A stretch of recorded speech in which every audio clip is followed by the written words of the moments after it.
Oi, gente, tudo bem com vocês? Ótima tarde a vocês que estão ligadinhos aqui no nosso programa, começando a nossa tarde, a nossa semana com muita alegria e com muito conteúdo, é claro, para você. Vamos aprender juntos? Hoje tem artesanato em scrap decor aqui no nosso programa. Além disso, nós teremos um bate-papo sobre autocrítica. Será que ela é vilã ou aliada do nosso crescimento, hein? E também vamos falar sobre literatura cristã para a nova geração. Tudo isso a partir de agora aqui no nosso programa e é claro que você já pode interagir com a gente.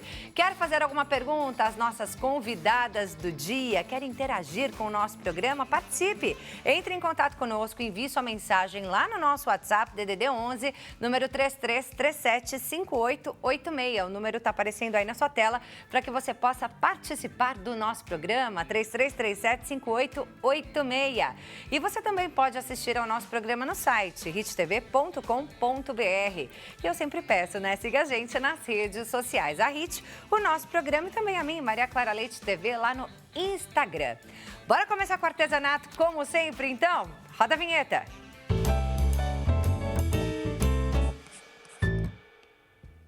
Silene Perretti, artesã, é a nossa convidada de hoje. Tudo bem? Como vai, Clara? Prazer. Prazer é todo meu estar aqui, viu? Muito bom. Bem-vinda ao nosso programa. Bom te receber. Silene, também conhecida como Cili. Isso, não mais é isso? conhecida como Cili, exatamente. Mais conhecida como Cili, assim que eu vou te chamar, então, Tá né? bom. Que aí a gente já vai criando uma amizade, uma intimidade, primeira vez. Primeira vez Espero aqui que seja com de você. muitas. Ah, se Deus quiser. Né? Porque o trabalho da Silene, gente, da Cili é maravilhoso. Ela é incrível o seu trabalho. Obrigada, muito Tá? obrigada. Parabéns pelo seu trabalho. A gente tem aqui, ó, várias peças, todas elas em scrap decor. Não, vamos lá. Esta que eu vou fazer hoje, então, scrap decor. Essa também, tá? Algumas aqui embaixo eu tenho também com papel, que o scrap decor é um trabalho com papel. Já esse aqui é um estilo home decor. Home decor. É um outro estilo, já não vai papel aí é pintura mesmo. A gente só chama de scrap decor aquele que vai papel, não é isso? Exato, Clara, é isso mesmo. Toda vez que eu utilizar um papel, eu chamo de scrap decor. É uma forração que eu vou fazer em algum objeto com um papel. É isso aí. E hoje a gente vai aprender a fazer essa caixinha aqui, que no caso você colocou aqui um sabonete, vai servir como um item para dar de presente, né? Exato. Um conjunto aqui, né? Que vem a Exatamente. caixa mais o sabonete. É claro que a caixa você pode usar para várias finalidades, né? Pode. Pode ser um porta-joias. Pode colocar um cheirinho aí para colocar no guarda-roupa. Sabe um sachêzinho aí dentro? Deixar sem a tampinha. É bem útil, Vou assim. até tirar aqui um pouquinho a tampinha Claro. pra gente ver aqui, ó, o sabonetinho. E fica um lindo... Nossa, já veio o cheirinho do sabonete. E tá combinando, né? A gente faz um composê aí com o papel que eu trabalhei. Fica bem bacana. E aí fica um excelente presente, né, Sim, Cili? fica assim, uma lembrança, se você tem várias pessoas para presentear, né? Às vezes lembrancinha do seu aniversário, dá para você fazer. É um Bem item de bacana. decoração para casa, mas também um objeto aí que as pessoas podem vender, fazer renda extra, né? Isso que eu ia te falar, Clara, é um item que não tem um alto custo, então ele tem muita saída.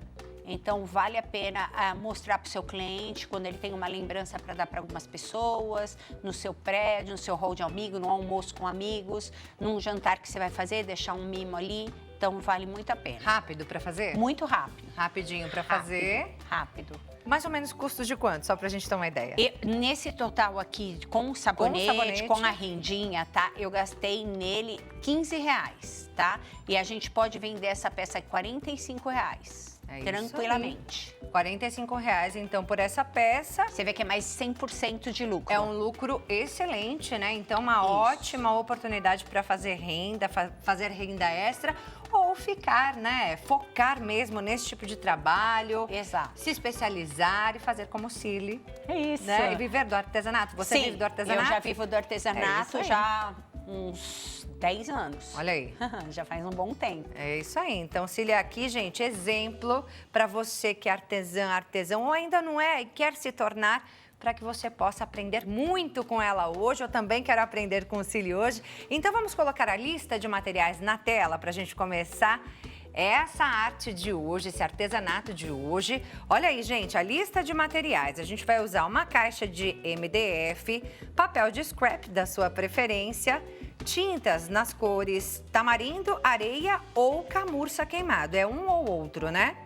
Verniz fosco, lixa, rolinho, sabonete, cortador, cola branca, cola instantânea, verniz vitral.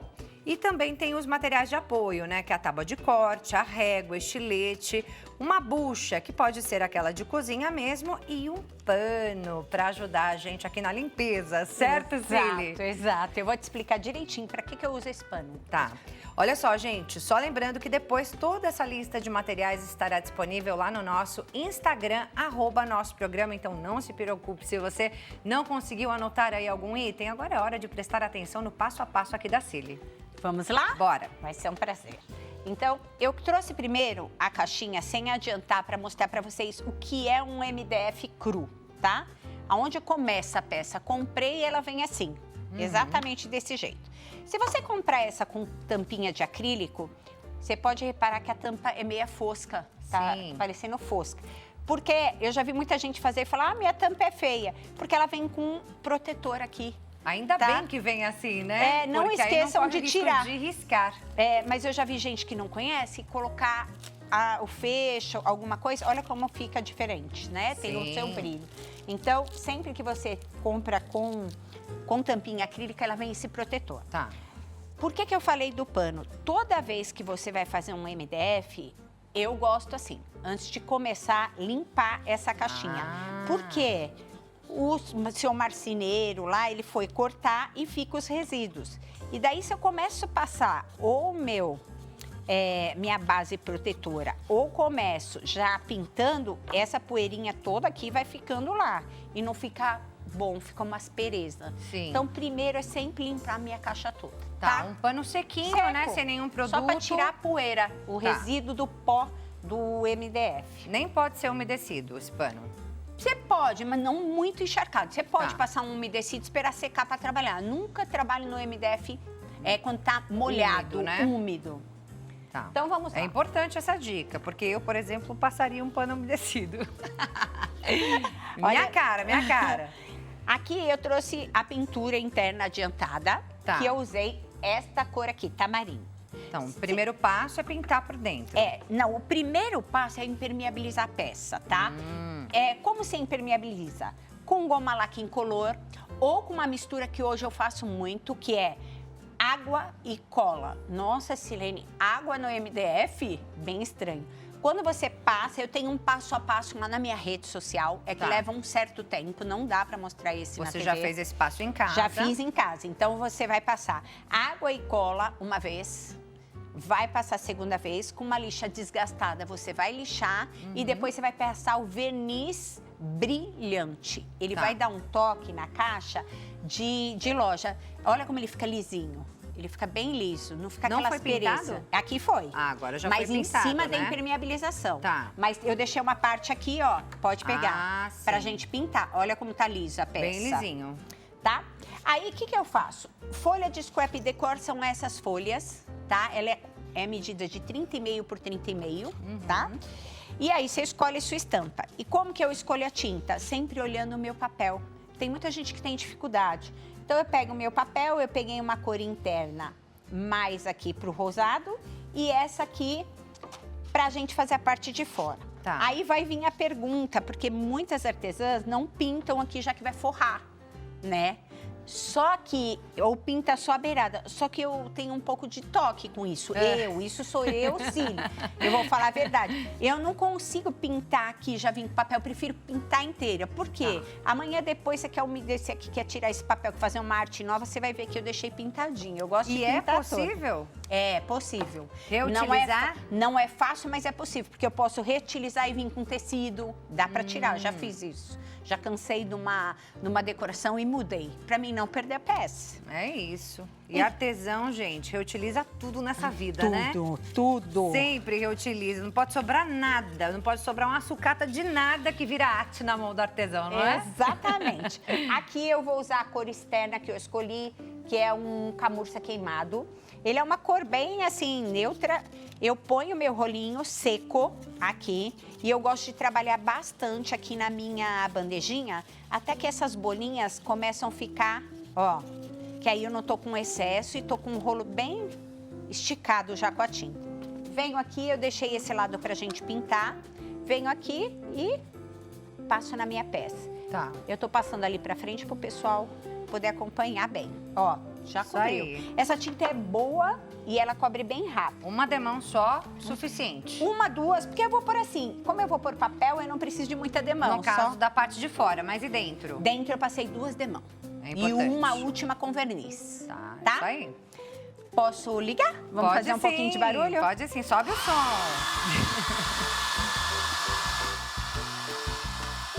Acelerar aqui a secagem.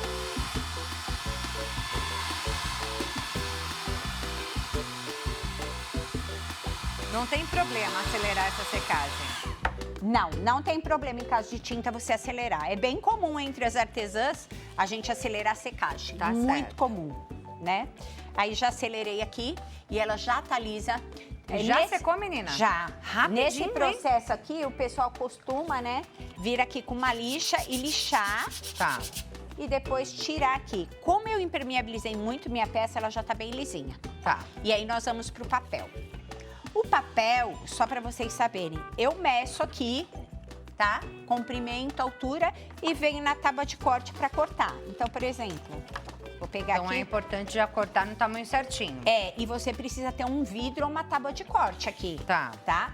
Então, vamos supor que essa é a minha medida. A tábua de corte, cada 5 centímetros aqui é um quadrado, tá? Tá. Vamos supor que é 5 centímetros. Eu venho aqui, marco, ó. Venho aqui, pego um estilete e corto. É bem fácil de fazer, tá? É Então, isso você aí, vai medindo cortou. tua caixinha, conforme a caixa que você comprou. E vamos pra você forrar aí os utilizar. 4 lados. Isso, eu já cortei meus papéis, tá? Tá. Estão aqui cortadinhos. Só que o que acontece com ele? Quando eu tenho um papel, né, tem a celulose aqui no meio, ela fica branca aqui, ó. Dá pra Aham. ver? Perceber Sim. aqui, quando eu corto com estilete, fica Sim. branco aqui esse miolo. Eu não gosto disso, tá? Fica feio o trabalho. Então, eu pego uma buchinha de cozinha, vou pegar a minha cor interna, que é essa cor da florzinha. Poderia ser a cor clara, poderia ser o verdinho. Eu escolhi essa cor. Faço um Isso é a desgaste. buchinha, então. Eu faço com a buchinha. Faço um desgaste aqui, ó, porque eu Tira só... bastante o excesso, sim, né? Sim, eu não vou nada com muito, ó, vou tirar bastante. Quando ele ficar clarinho, eu venho aqui no meu papel fazendo isso aqui, ó. Às vezes a pessoa em casa fala assim, mas é só um detalhe, mas é esse detalhe que vai fazer a diferença, que vai aumentar ou reduzir o valor da peça, não é? Esses acabamentos, Clara, ele dá uma diferença no trabalho. Com certeza. Porque, olha, eu faço um Olha que sombreado bonito que e fica. olha aqui, se eu colar aqui, olha aparecendo esse branco aqui na lateral e olha quando eu juntar. Fica muito mais Ó. visível que é um papel colado, né? Isso. Aqui já parece mais uma pintura, né? Isso, ele integra. Então eu venho aqui, ó, vou batendo minha buchinha, ó, só pra mim sombrear aqui e não ficar essa parte branca, porque esses acabamentos, ele dá uma diferença no trabalho, né? Com certeza. Como tudo, um trabalho bem acabadinho, ele faz toda a diferença. A gente tem que tomar esses cuidados. E a gente tá fazendo pra se divertir, com amor, então não tem por que correr, É isso aí. ó. Aqui a gente tem por que correr, porque tem tempo no nosso Aqui nós temos muito. Aqui sim, mas na sua casa não. E mesmo sem correr rapidamente, dá pra fazer o trabalho. Mais ou menos quanto tempo você leva pra fazer? Ó, eu não costumo fazer com pressa, porque eu vou fazer a Não, escolha com de papel. tranquilidade, com tranquilidade. assim, uma caixinha dessa, uma horinha. Uma horinha, dá Eu pra gosto de fazer várias no impermeabilizar, dia, né? Aqui é cola branca extra, tá? Daí o uso do rolinho. Rolinho, espalho sem excesso, mas que eu veja que pegou em todo o material aqui, todo o MDF. Venho com o meu papel, posiciono. Eu tenho essa espátula, se você não tiver, pode ser pano mesmo, assim, ó. Aham. Posso vir com o paninho limpo. Esfrega. Do meio pra fora sempre, tá? Aham. Do meio pra fora. Por que, Silene, do meio pra fora? Não cria bolhas, ó, e ele fica perfeito. Aí venho aqui, ó, na outra parte. Eu já deixei todos cortados, né? O meu papelzinho. Ai, Cília, Posiciono. sem querer, eu cortei errado o papel, ficou faltando algum pedacinho. Dá pra arrumar? Arranca, faz de novo. Não, o papel a gente faz sempre depois que a gente corta, eu meço aqui e checo. Mas se você cortou um papel, ai, ficou muito menor, né? E não vai dar pra eu aproveitar naquele... Você guarda que dá pra fazer flor, você guarda... Nada vai pro lixo no Nada se artesanato. desperdiça. Nada. Você vai ver que daqui a pouco eu vou cortar um itemzinho que você vai se surpreender. Se der tudo certo de tempo aí, né? Porque eu não tô olhando o tempo, eu só tô fazendo, só vou curtindo. E a última colagem aqui, Desse lado, desse lado, já estamos com a caixinha pronta. A caixinha nós já estamos com ela pronta aqui. ó. finalizamos. Não foi rápido? Muito rapidinho. E aí a gente tem também essa partezinha de cima da tampa. É. Que você também faz aqui o scrap decor, né? Ó, Isso. O que eu bonitinho, fiz gente. aqui? Só para vocês entenderem, tá? Ele vem, essa MDF já vem com essa bolachinha que a gente chama. Aham. O que eu fiz? Eu vou mostrar para vocês numa peça aqui, eu já trouxe a minha seca. Eu passei cola aqui, ó. Cortei um círculo e vim aqui, tá? Lembrando que eu tenho que vir, ó como fica feio o branco. Tá vendo? Exatamente. Lembrando que eu vou vir e tirar toda essa marca aqui, ó, do corte, tá? Um pinguinho de tinta. É aquela mesma A buchinha, você esponja. viu? Aí eu já vou ficar. O que eu fiz aqui? Fiz essa bolachinha e pus um puxador. Aham. Só que aqui tem um segredo, tá? Pra gente aqui na caixa. Aquela dica de ouro da Essa é a Cília. dica de ouro, por quê? A hora que eu colocar aqui, mesmo que eu tivesse pintado, que eu colocar a cola vai marcar no acrílico. Porque não é MDF, se fosse, tudo bem, mas ele é transparente. Então, o que eu fiz aqui? Eu cortei essas bolachinhas aqui, ó. Eu vou usar essa aqui, tá? Aham. Essa bolachinha aqui, eu venho aqui com a colinha branca e essa colinha aqui que chama cola extra, tá? Instantânea. Agora eu vi a mágica. Você viu que eu fiz aí? Então, eu vou colar. Eu não tinha visto não, tá? É porque senão vai aparecer, Não fica tinha feio. reparado Isso. no detalhe. Tem muita gente que... Quando eu postei que eu ia fazer isso, já teve gente que me perguntou, como você cola isso? Então, aqui eu pus a cola branca, Sim. pego uma cola instantânea, Vai pro acrílico. vou pôr uma gotinha dela que não precisa muito, venho aqui, posiciono na minha tampinha, tá? Ela leva alguns segundinhos. E aí, do outro lado, para cobrir, eu passo essa aqui. Nós vamos levar uns segundinhos para colar esse fecho. Tá. Viro aqui, ó, e Vai bem em cima. vou bem em cima, ó. E a impressão que a gente tem é que está por baixo ali do acrílico, Exato, né? que tá por baixo. Mas não, ó, fica bem certinho, né, Cili? Fica muito certinho. Fica perfeito. Perfeito. Eu mesma não tinha reparado, não. Não tinha? Não tinha reparado. Aqui, Era a essa olho a nu, ideia. não tinha reparado. Eu achei que tivesse por dentro. Porque a cola, se você bate aqui, ela marca aqui do outro lado. Aham. Aí quando o cliente abre, fica feio Sim. essa marca. Então, é um jeito da gente poder trabalhar e fazer a diferença. É isso aí. Nós então, estamos com tempo, não? Finalizamos nossa caixinha. Acho que agora a gente já encerrou. Você só explica pra gente? O sabonete, então? explico. Isso. O sabonete eu peguei um pedaço do papel, é rapidinho, tá? Do papel que eu tenho de scrap. Peguei Tá. um desses que chama furador e cortei. Esse é o furador. Se a pessoa não tiver, tá, o furador, ela pode marcar numa xícara, no que ela quiser. E tem furador de vários formatos, né? Tem diversos. Aí eu vim aqui com a cola branca, só. Passei aqui no meu sabonete e vim aqui, tá? O papel ali com a mesma temática, né? Isso. Pra combinar. Só um detalhe agora, claro. Para que eu possa usar lá no chuveiro, no meu toalete e não sair esse papel, eu vou passar o verniz vitral, tá? Tá. O verniz vitral tem um segredinho. Depois de você usar, eu costumo usar ele com a buchinha, tá? Eu ponho assim na bucha, ó. e coloco e venho aqui, ó. Meu papel ainda tá Vai colando. batendo também. Vou batendo sem deixar bolinhas, tá? Tá. Por quê? Porque ele é lavado no solvente e eu uso e já jogo fora essa minha buchinha aqui. Ou eu deixo ela só pra isso. Tá. E aí, Espera secou, secar. tem secagem dele, né? Eu não acelero em secador.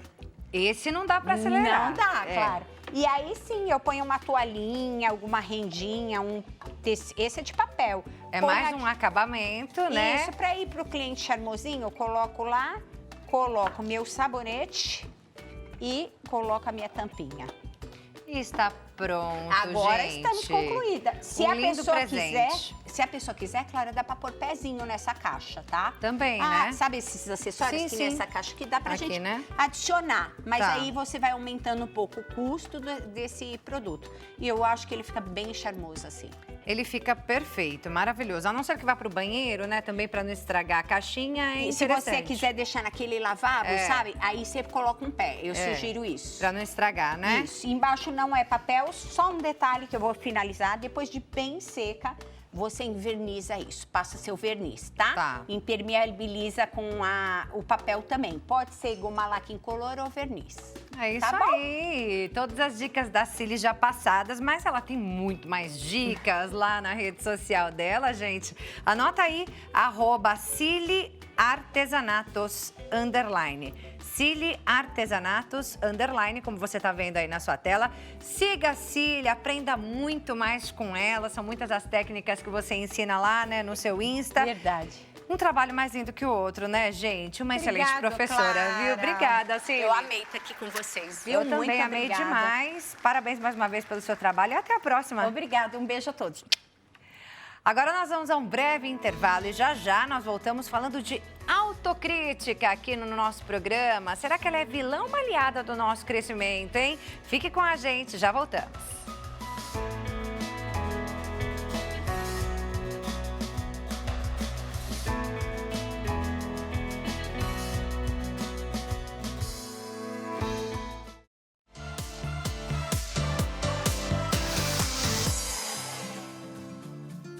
Já voltamos com o nosso programa. Mais uma vez, seja muito bem-vindo. Muito obrigada pela sua companhia.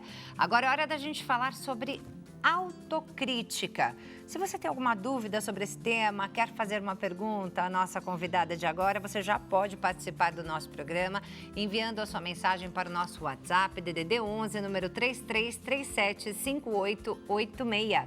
Eu estou aqui agora com a psicóloga clínica Ana Beatriz Sintra. Muito obrigada pela sua presença, prazer te conhecer e bem-vinda ao nosso programa. Prazer, eu que agradeço bastante falar sobre esse assunto tão importante. Com certeza. Beatriz, já para a gente entender do que se trata exatamente a autocrítica. E eu queria entender também a diferença entre autocrítica e baixa autoestima. Eu acho que não tem diferença. É uma coisa ligada à outra, Tá. né? E como você fez na chamada, ela é vilã ou ela é benéfica, né? Eu acho que depende. Por que depende? Quem estava acompanhando o programa e viu a Cila, né? Sem eu saber se ela é autocrítica ou não, quem tem a autocrítica vai conseguir avaliar se o seu trabalho está sendo bem feito ou não. Quem não tem, vai fazer sem tanto perfeccionismo.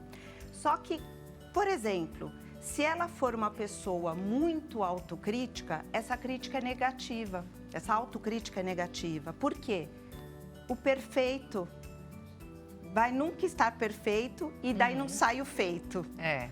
Né? Então, e sofre, a pessoa sofre. Acho que a grande diferença é isso, a pessoa acaba sofrendo, porque ela quer um perfeccionismo que ninguém vai ter esse perfeccionismo. E de repente nunca chega lá, né? Nunca chega No caso lá. da Cília, ela trouxe ali um detalhezinho, né? Ali nas bordas do papel, justamente para deixar importante. bem acabado, né? Que mostra o capricho da Sim, pessoa também, sim. né? Mas aí, se ela fica ali e nunca tá bom, aí ela desfaz e faz de novo, e desfaz e faz de novo.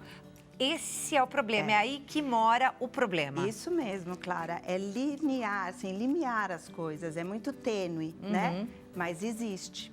E quem tem essa autocrítica, tem a baixa autoestima. Então, não confia no seu potencial, não confia tanto no seu conhecimento, não confia tanto em você. Então, quer dizer, Em uma si coisa próprio, está né? totalmente ligada à outra, Sim, né? Sim. Mas será que as pessoas conseguem perceber Não. que tem essa questão? Como é que a gente faz para perceber? Não, ainda mais porque, por exemplo, né, os alunos, que isso é muito comum em escola, tira 9 e chora, entra em pânico. Aí a pessoa fala, mas por que você está chorando? Você tirou 9, é uma nota boa. Ah, mas eu tinha que ter tirado 10. Tirou 9,5, chora porque tinha que ter tirado 10. Para a pessoa, ela tem que sempre fazer o melhor. E ela está aquém daquilo que é exigido, pedido. Tem que perceber que o 9 e valorizar o esforço, o 9 já é uma nota muito boa. E aí, o que a gente faz? A gente precisa identificar em nós mesmos esse problema ou, de repente, perguntar para alguém que esteja próximo da gente ali, a mãe, um irmão, um esposo, esposa. Quando gera sofrimento, eu acho que a pessoa pode procurar ajuda profissional. Quando não gera sofrimento, a vida vai te indicar, né? Por exemplo, no caso da escola, algumas pessoas, a professora vai chamar a mãe e falar, olha, não sei o que está acontecendo, tal. No caso de trabalho, alguém vai falar, mas você está demorando demais para fazer isso. Ah, é porque eu quero aquele detalhezinho, né? Desmanchei a coisa, vou reescrever. Então, a vida vai exigir que tenha mais agilidade, né? Menos cobrança. E aí, ela pode acabar indo procurar ajuda. E menos perfeição também, né? E aí a vida exige, a pessoa vai ter que correr atrás. Sim. Por isso que é importante também a gente ter esse bate-papo aqui, né, Beatriz? Sim. Para que a pessoa em casa, ela possa, né, acompanhar a gente e se identificar, né? Se reconhecer, identificar determinados pontos nela. Porque, como você disse, pode causar um grande sofrimento, não é isso? E quanto mais o tempo passa, maior fica esse sofrimento. Queria que você falasse um pouquinho desses desdobramentos para a saúde mental, dessa autocrítica exagerada. Tá. A autocrítica exagerada, né, como a gente está conversando, leva ao sofrimento e esse sofrimento constante pode levar à depressão. Pode levar à depressão, pode levar à ansiedade. Então, no caso do aluno, vai fazer a prova, antes de começar a prova já está ansioso e já não consegue, acaba não tendo as respostas, porque dá aquele branco, né? Então, ele não se sai tão bem quanto poderia sair, passa mal de ansiedade, porque a ansiedade começa a dar taquicardia, começa a suar frio, né? Tem pessoas que chegam até a desmaiar de ansiedade. E a depressão, porque nunca está perfeito, nunca está bom, e a pessoa começa a se criticar muito. Então, ela acaba entrando em depressão. De onde que vem essa voz, né, que martela na nossa mente, falando, não tá bom, não é o suficiente, não está perfeito? Pode ser um trauma de infância ou a gente cria isso sozinho? Ou as duas coisas? Eu acho que pode ser as duas coisas, ou uma ou outra, ou as duas juntos, né? É difícil a gente generalizar, mas pais muito severos, muito autocríticos, né? Quando o pai exige muito da criança e nunca tá bom, em vez de parabenizar pelo 9,5, que é o 10, por que você não tirou 10, né? A criança começa a se autocriticar e sempre querer o melhor. Pais que não dão o suporte apropriado e a criança quer correr atrás do amor, da garantia do amor dos pais. Então, parece que nada que ela faz está bom, porque não tem o reforço positivo, né? Então, ela não sente que é amada se não fizer perfeito. E adulto também, né? Ou no decorrer da vida, enquanto está fazendo alguma coisa. E assim, trauma é uma coisa muito delicada de se falar, porque não precisa ser grande, não precisa ser uma catástrofe. Às vezes, uma palavra dita por alguém que você gosta muito, tipo, você é irresponsável. Aquilo te dói tanto, e foi uma palavra, que outra pessoa nem iria ligar, falar, fulano que acha, eu não sou. Que muito provavelmente se encaixou ali naquele contexto, mas a pessoa não entendeu. Ou não entendeu, ou por se alguém que ela gosta muito, ela sentiu aquilo como verdade, né?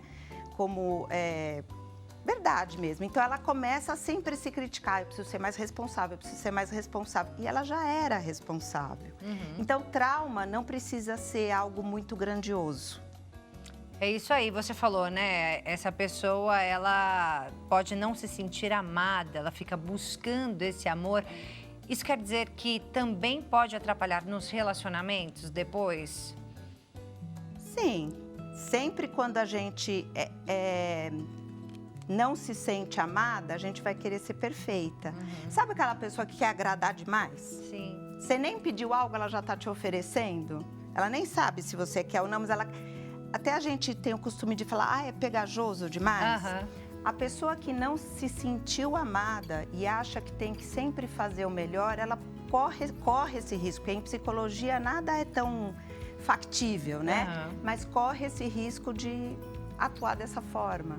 Beatriz, mas é sempre importante buscar uma ajuda, né? Então, por menor que seja o problema, né, a questão, de alguma forma deve estar causando algum tipo de sofrimento àquela pessoa. Sim. Ou abalando um relacionamento, né? Então, é sempre importante buscar uma ajuda, pelo menos para se autoconhecer. Como é bom se autoconhecer, sim, não é? Isso eu acho que o autoconhecimento é o que te leva ao sucesso, é o que te leva à felicidade. Porque você se conhecendo, você sabe como se colocar, aonde você pode atuar, com quem você pode relacionar e como se relacionar, né? Mas só completando o que você falou, né, de quando procurar ajuda, eu acho que, por exemplo, no caso de relacionamento, se todo mundo, não é um ou outro, todo mundo te fala aquilo, por que essa experiência está sempre se repetindo comigo? Eu preciso descobrir, porque é algo em mim, porque quando você muda algo em você, o entorno muda com você. Porque, por exemplo, você está sorrindo para mim. Se você fosse uma pessoa carrancuda, talvez eu não sorrisse para você. Então, quando a gente muda, quem está se relacionando com a gente, muda com a gente. É verdade. Muitos falam, né? Primeiro a gente muda, depois a gente... Só observa a mudança do outro, porque a gente mudou primeiro, não é? A gente tem perguntinha chegando para você, Beatriz. Que beleza. Vamos colocar a primeira pergunta na tela, por favor. Ana Paula, de Araçatuba, aqui em São Paulo. Obrigada, Ana, pela sua participação. Ela diz, tenho muita dificuldade em me expor, me arriscar, criar relacionamentos novos. Sou muito autocrítica e isso me limita muito. Seria o caso de procurar ajuda psicológica? Bom, se ela já está fazendo a pergunta aqui, não é? Eu acho que é o caso de procurar, porque impede ela de se relacionar, de buscar aquilo que ela tanto deseja. E aquilo que a gente falou agora, né? Independente do tamanho da questão, está te causando algum sofrimento, como ela disse que está, né? A ajuda é sempre bem-vinda, né? Em psicologia, desmistificando como era antigamente, que achavam que só quem fosse louco ou doente precisava procurar psicólogo, né? Qualquer dificuldade que você tem na sua vida ou no seu sentimento, que você quer mudar algo e não consegue, vale a pena buscar ajuda psicológica. É isso aí, tem mais perguntinhas chegando. Vamos lá, a próxima pergunta, o Bruno Menezes, de Campinas, São Paulo. Um beijão para todo mundo aí do interior de São Paulo. Ele diz, quando estou na hora do almoço do meu trabalho, eu sento junto com as pessoas, escuto elas conversando, mas tenho medo de também falar, por não achar que o que eu vou falar seja tão interessante. Como lidar com isso e ter mais autoconfiança? Olha aí, né, o que a gente estava falando de autoestima, da autoconfiança, né?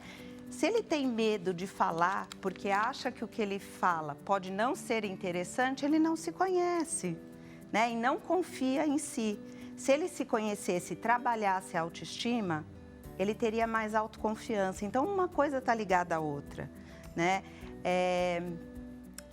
Trabalhar os pontos positivos, porque todo mundo tem coisas interessantes a serem ditas.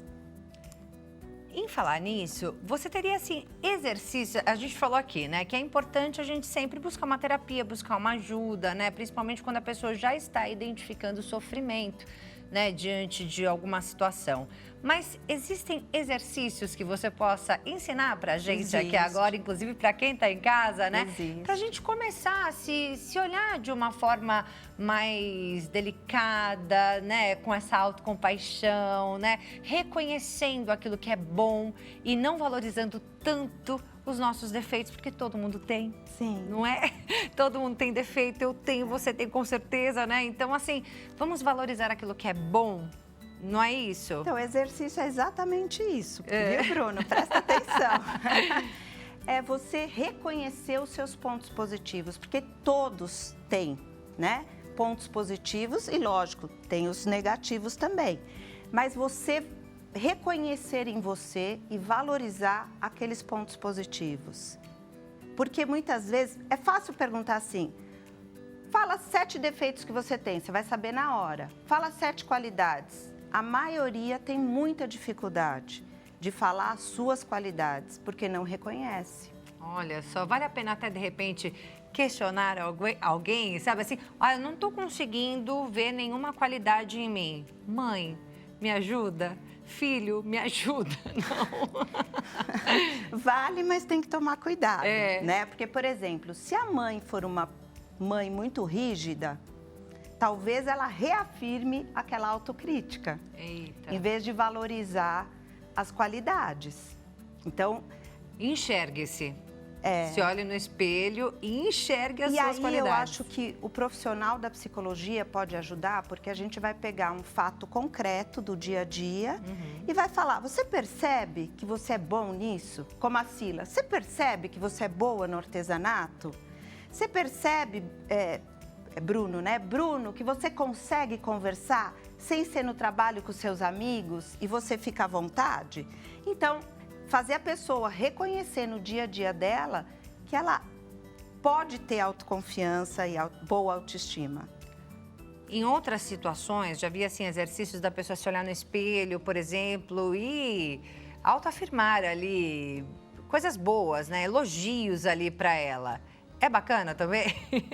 A gente acordar sorrindo, sorrir pro espelho, falar: você é inteligente, você é bonito. É bacana, mas tem que ser genuíno, né? Porque senão o teu inconsciente sabe que você não acredita nisso. Entendi. Então você precisa olhar, falar é bom porque a neurolinguística, né? Você tá falando e tá se escutando, neurolinguisticamente você reforça isso em você, no teu inconsciente, mas tem que ser genuíno. Porque se na hora, claro, que você estiver olhando e falando: eu sei que eu sou assim, assim, assado. Se você não acredita, a vozinha, né, o anjinho, o diabinho vai estar assim: não é, não adianta você falar. Ainda mais na hora que a gente acorda, né? Pelo amor de Deus, sem maquiagem nenhuma, cara inchada.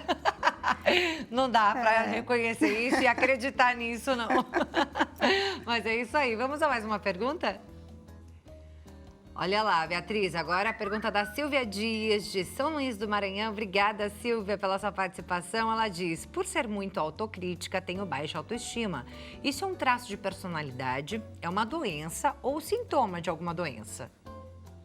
Não é doença, né? Não é traço de personalidade, pode ser, mas isso muda, né? Não é a personalidade assim: eu sou autocrítica, nunca mais eu vou deixar de ser. Não, tem exercício, tem a terapia que vão fazer você mudar, né? Ser menos autocrítica.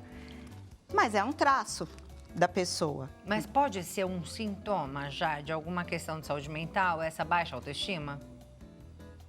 Aliado a outros sintomas, eu diria que baixa autoestima já é um sintoma de saúde mental. Porque a saúde mental é você se sentir bem consigo mesma e com o meio que você habita, né? Que você frequenta. Então, se você já não se sente bem, já é um sintoma. É isso aí, importante buscar ajuda. Sim. Mais uma vez a gente sempre reforça, né? Sim. Temos poucos minutinhos, mas acho que dá para responder mais uma perguntinha. A Fátima Rodrigues, de Itaquera. Obrigada, Fátima, pela participação. Ela disse: tenho muito problema de confiança comigo mesma. Foco muito nos meus defeitos em todos os sentidos. Não me agrado com a minha aparência e penso que tudo que eu faço é mediano. Nunca me sinto suficiente para nada. É possível mudar esse olhar com terapia? Fátima, acredite, é possível sim e vale a pena buscar, né? Todos eles, você vê quanta gente sofre disso, né? E sofre. Então, vale a pena e realmente dá para mudar esse panorama. Eu acho que principalmente com as redes sociais, né, Beatriz? As redes sociais, elas dão ali uma falsa impressão, uma falsa ideia de que todo mundo é melhor que a gente, tem mais que a gente, etc e tal, Mas né? alguém vai mostrar que tá triste Pois em é. rede social? Mas todo mundo tem defeito, Não né? é? Muito cuidado, minha gente. Vou deixar aqui o Instagram da Ana Beatriz Sintra, que é psicóloga clínica. Você pode conhecer mais dela, são muitos os conteúdos que ela coloca lá no Insta também, que é o @psico.biasintra. psico.biasintra. Muito conteúdo que a gente acha lá também, Sim. né? Você está comentando sobre tudo, não é? Verdade. Sempre saúde mental. Sempre saúde mental e com foco no emagrecimento. É isso aí. Então, bem importante, muitas mulheres vão querer acessar os seus conteúdos. Inclusive, eu já tô te seguindo, tá? Que bom, obrigada. Obrigada, viu, Beatriz? Obrigada a vocês. Pela sua presença aqui. Obrigada. Até uma próxima oportunidade. Até. Obrigada pelas informações valiosas que trouxe pra gente hoje. Obrigada. Bem, agora nós vamos a um breve intervalo e já voltamos com muito mais aqui no nosso programa. Continue com a gente.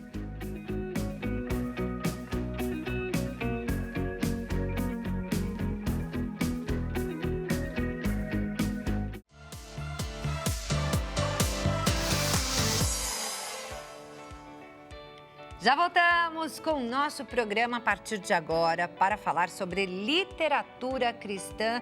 Como é que ela impacta a nova geração? Como ela deve ser feita para a nova geração? Tem alguma dúvida? A gente está aqui com a autora Sara Gozella. Ela que é escritora da Thomas Nelson Brasil e idealizadora da FEFI, que é a Feira de Ficção Cristã e Cultura. Bem-vinda, Sara. Obrigada, estou muito feliz de estar aqui com vocês mais uma vez. É isso, e aí eu comecei, né, falando, tem alguma dúvida sobre esse assunto, mas eu já apresentei a Sara, porque a Sara tem milhares de fãs, né, muita gente já conhece o trabalho da Sara. Tem alguma dúvida, quer mandar uma mensagem para a Sara, quer participar do nosso programa, falar o que você está achando, você pode mandar uma mensagem para a gente no nosso WhatsApp, DDD 11, número 33375886, número aparecendo aí na sua tela, para que você participe desse programa que é nosso. Sara, bem-vinda mais uma vez ao nosso programa. A Sara já esteve aqui no ano passado, né? Já conheci um pouquinho do trabalho dela e agora ela volta com lançamento, né, Sara? Mostra pra gente, então, a gente tem esse aqui que é o lançamento, certo? Isso, aí ó. Eu estou lançando esse ano a continuação desse livro, que é A Esperança da Primavera. A Escolha do Verão é o primeiro livro da série das estações, A Origem das Estações, que é uma fantasia cristã na mesma linha, no mesmo estilo das Crônicas de Nárnia. Um livro que nós amamos e conhecemos muito, né? Então eu estou aí, vão ser 4 livros na série, e é uma série infanto-juvenil, que fala sobre muitos valores, como o amor sacrificial, o amor à família, aquele que dá a vida pelos seus amigos.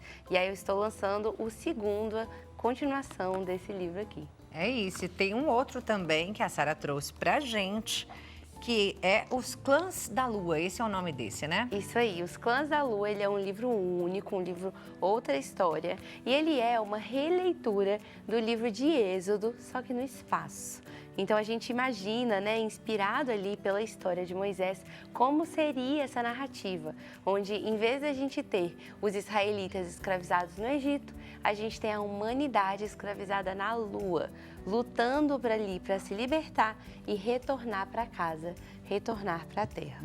É isso aí. Vamos falar um pouquinho sobre essa literatura de fantasia, né? Essa literatura cristã para a nova geração, mas que você traz aí a ficção, né? Sim. Não necessariamente você relaciona com uma história bíblica, como o caso dos Clãs da Lua, né?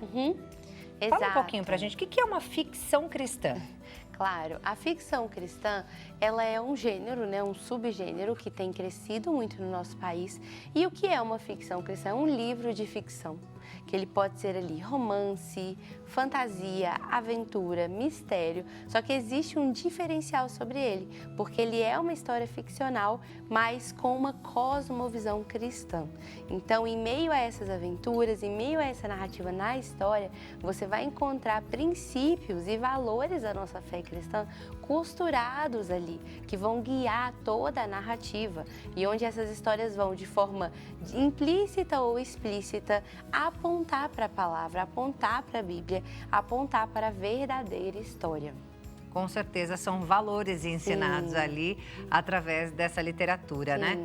Quanto tempo faz já que você está escrevendo, hein, Sara? Eu escrevo desde 2020, publiquei em 2021. Então eu tenho aí uns 5 anos já de carreira nessa 5 anos, área. 10 livros?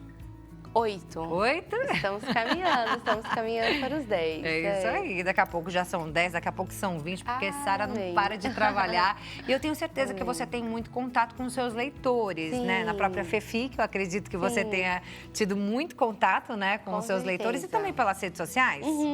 Com certeza, eu acho que um dos maiores diferenciais desse movimento que a gente tem vivido de ficção cristã aqui no Brasil, desse crescimento, é exatamente esse contato próximo com o público leitor. Isso é algo que muito agrega, né, para o escritor ter esse feedback, conseguir ver os rostos, né, das pessoas que estão ali lendo e são impactadas pelas nossas histórias. E para os leitores também, a ideia de que eu moro no mesmo país que o meu autor preferido, eu posso ir numa feira, encontrar ele, conversar com ele, né, é algo que faz muita diferença e marca mesmo o coração ali de leitores. E eu te fiz essa pergunta, Sara, porque nós falamos aqui, né? Muito mais do que uma história, a ficção cristã, ela vai trazer valores, né? Vai ensinar valores para a vida daquele leitor. E eu queria saber se você tem testemunho desses leitores, né? O que eles te falam? Alguém já falou, nossa, por meio da sua história eu aprendi tal coisa, eu mudei tal coisa, Deus falou comigo e minha vida mudou, aconteceu tal coisa na minha vida. Você tem histórias assim para contar pra gente? É o que eu mais tenho, na verdade, de ambos os livros, assim.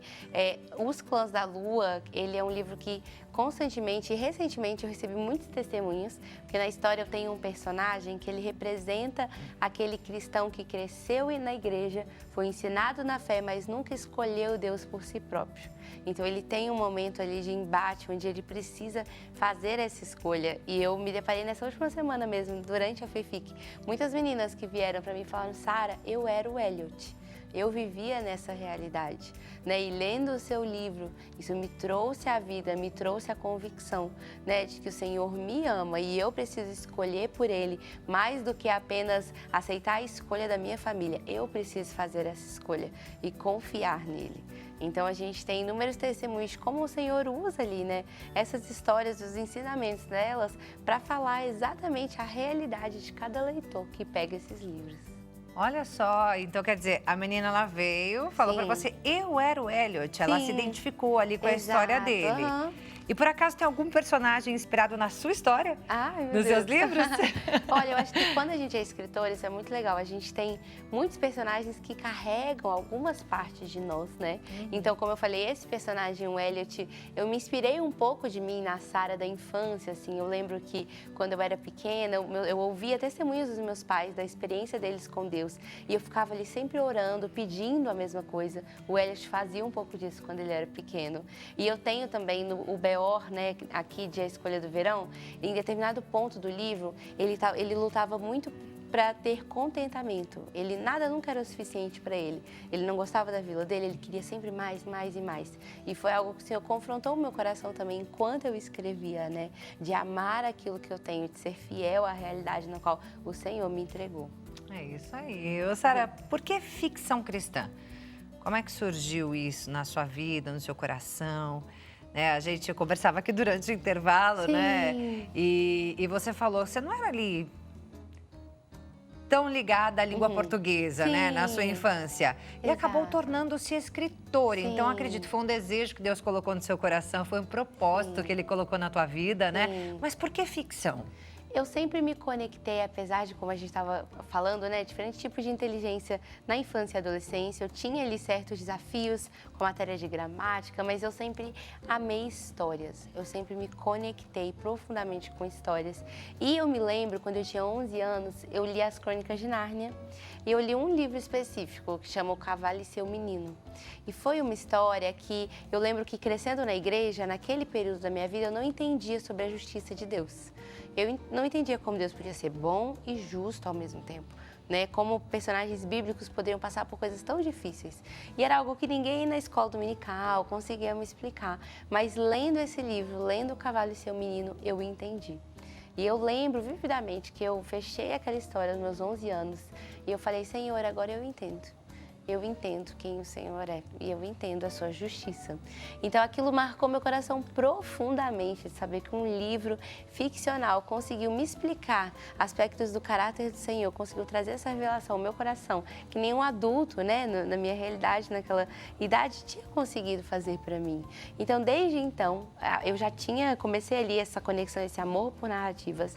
Desde então nasceu no meu coração esse anseio de, nossa, um dia eu gostaria de escrever algo tão impactante, tão especial quanto as Crônicas de Nárnia, né? Eu gostaria de escrever uma história que colocasse ali valores da fé, que quando a pessoa fechasse o livro, aquilo continuaria com ela. Igual O Cavalo e Seu Menino continuou comigo, faz 15 anos desde que eu li aquele livro pela primeira vez e ele mudou a minha vida.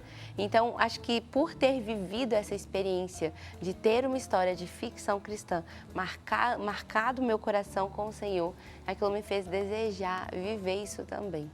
Olha só que bacana. E você hoje vê muitos leitores tirando dúvidas, né? Quebrando dúvidas, quebrando barreiras através dos seus livros, assim como aconteceu com você. Amém, sim, exatamente. Eu acho que algo tão especial do que a gente tem vivido, né, e do que a gente tem vivido com a FEFIC, é que por muito tempo essas crianças, esses adolescentes muito criativos, né, que amam cultura pop, que amam filmes, videogames, histórias, a gente foi ensinado de que isso era estranho, esquisito, ou não incentivado, né, como se isso estivesse à parte da nossa fé.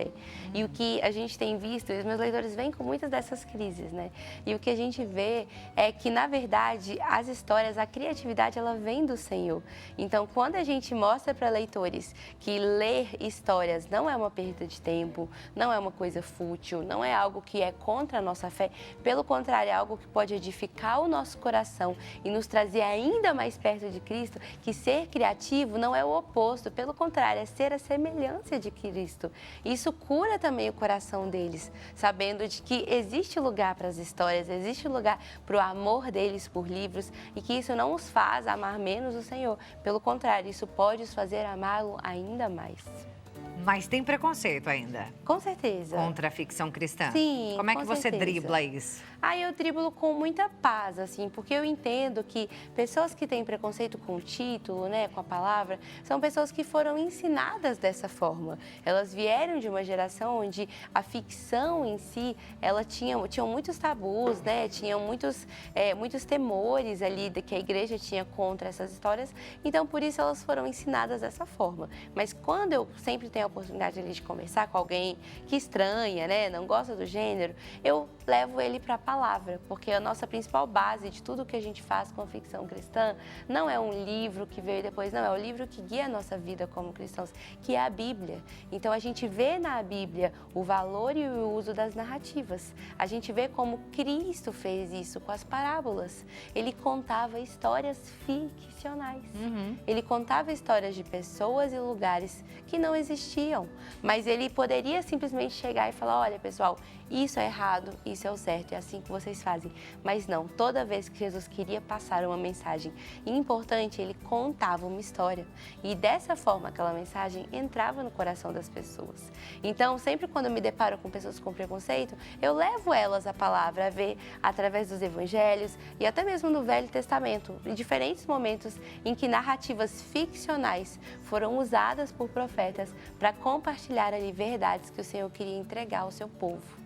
É Isso aí é uma excelente alternativa também para atrair o público infanto-juvenil, né, para Deus, para Jesus, para ensinar realmente, né, certeza. por meio dessa cultura pop. Exato. Né? Porque muitas vezes em outras situações, né, com outros conteúdos mais formais, talvez eles nem olhassem. Exato. Não queiram olhar, né? Mas de repente olhando um livro como esse, poxa, olha que bacana esse livro, vou ler.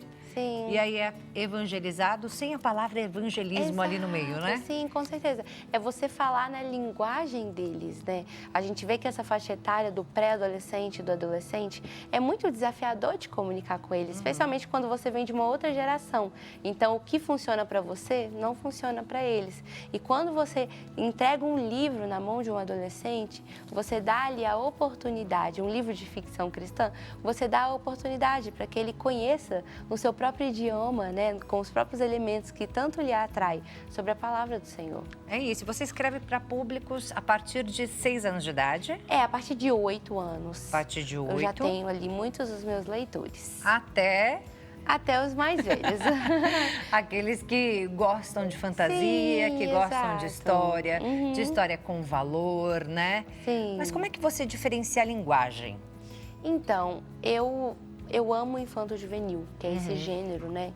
Que eu escrevo e eu tenho uma plena convicção, assim, de que eu fui chamada para escrever esse gênero. Ele não é o gênero que mais vende, ele não é o gênero mais em alta, mas ele é o gênero com maior carência na nossa realidade. Porque a gente tem livros, romances que saem muito, a gente tem livros jovens adultos e a gente tem livros infantis. Mas a gente não tem tantos livros aí para as nossas crianças que estão crescendo, né? Estão nesse processo de transação, assim, de transição, né, da infância para a adolescência. Então, o que eu faço com as minhas histórias é que eu escrevo com uma linguagem leve e acessível. Eu escrevo com personagens mais jovens, mais novinhos, onde os adolescentes vão poder se identificar com o personagem, com os dilemas, com o comportamento, né, com a forma como o protagonista fala. Mas são histórias que elas também carregam uma profundidade, que às vezes um adolescente ele vai pegar e ele não vai identificar, mas um adulto mais velho, ele vai pegar e ele vai entender de forma mais profunda o que eu tô querendo falar ali através dessas páginas. É isso, eu tô aqui curiosa, querendo muito ler os seus livros, né? Principalmente para o meu menino, né? Que meu menino tem 8 anos de idade, né? E é realmente um conteúdo que a gente sabe que vai agregar valor à vida daquela criança, né? Então é muito importante. Fica a dica, onde a gente encontra seus livros, Sara? Olha, vocês podem encontrar os meus livros em qualquer livraria física do país e também online. Então eles são disponíveis na Amazon, no Mercado Livre, na Submarino e também no site da editora thomasnelsonbrasil.com.br. E mais informações você consegue também lá no Instagram da Sara, que é o @saraguzela, com 2 L's no final, @saraguzela. E conheça também a Fefic, @fefic, com 2 C's, .feira, fefic.feira, para você conhecer mais do conteúdo da Sara, né? De tudo que ela publica, de tudo que ela posta e conversar com ela também, por que não, não é? Sim, com certeza. Sara, prazer te receber aqui mais uma vez. Muito obrigada e até a próxima. Até, o prazer foi meu. Espero que seu menino se torne um leitor de ficção cristã. Tomara, que assim seja. Eu também Amém. espero. Obrigada e parabéns pelo seu trabalho, viu? Ai, obrigada. Beijo. Bem, assim nós encerramos o nosso programa de hoje. A você que ficou com a gente, muito obrigada pela sua companhia. Para mim foi uma delícia passar a tarde com você, aprendendo tanto nessa segunda, né? Obrigada pela sua companhia, que Deus abençoe sua tarde. Beijo grande, até a próxima. Tchau, tchau.